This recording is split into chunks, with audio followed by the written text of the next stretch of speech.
Isang lihim ang natuklasan ng ina ni Vianzi tungkol kina Edo at Vianzi. Bago ko ipagpatuloy ang aking reaction video, pakiusap tapusin ang video para malaman ang nilalaman nito at kung bago ka pa lang sa aking munting channel paki-subscribe para lagi kang updated sa video ng mga kalingap at huwag natin kalimutan suportahan ang ama ng kalingap na si Val Santos Matubang at ang kanyang anak na si Kalingap Rab. Isang mapagpalang araw sa inyong lahat mga kalingap. Tahimik ang paligid ng bahay nang biglang mapako sa kinatatayuan ang ina ni Vianzi. Sa cellphone na naiwan sa mesa, isang video ang kusang nag-play, isang eksenang hindi niya inaasahan. Sa loob ng yate, kitang-kita si Edo na biglang lumapit at ninakaw ang isang halik kay Vianzi. Walang tunog ang paligid, pero ramdam ng ina ang bigat ng sandali. Sa loob ng 10 minuto, hindi niya inalis ang tingin sa screen.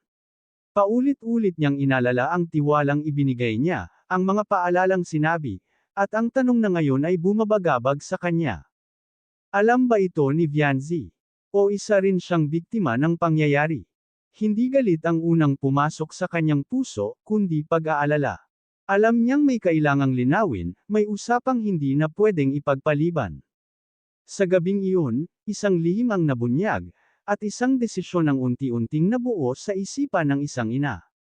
Sa isang banda na pagkanto ng ina ni Vianzi na bahagi lang iyon ng kanilang anniversary sa kalingap kaya nagawa ni Edo ang bagay na iyon pampagood vibes lang sa mga nanunood ng EDC dahil ang tagal nilang hinintay ang anniversary na ito. At namiss din nila ang EDC dahil ang tagal din na hindi ito pinapalabas. At ngayon na nagkaroon na ng pagkakataon at nagkaroon ng oras ang EDC para makapag-shoot ng EDC dahil wala nang pasok si Vianzi at talagang bakasyon na napakabigati ng anniversary ng EDC dahil sa Vietnam pa ito ginanap kaya ay tuwang-tuwa si Vianzi nang malaman ito na ang kanilang anniversary ay sa Vietnam pagaganapin. Talagang bigatin ang mag-love team na Edo at Vianzi at isa ito sa pinahahalagahan ng mga kalingap.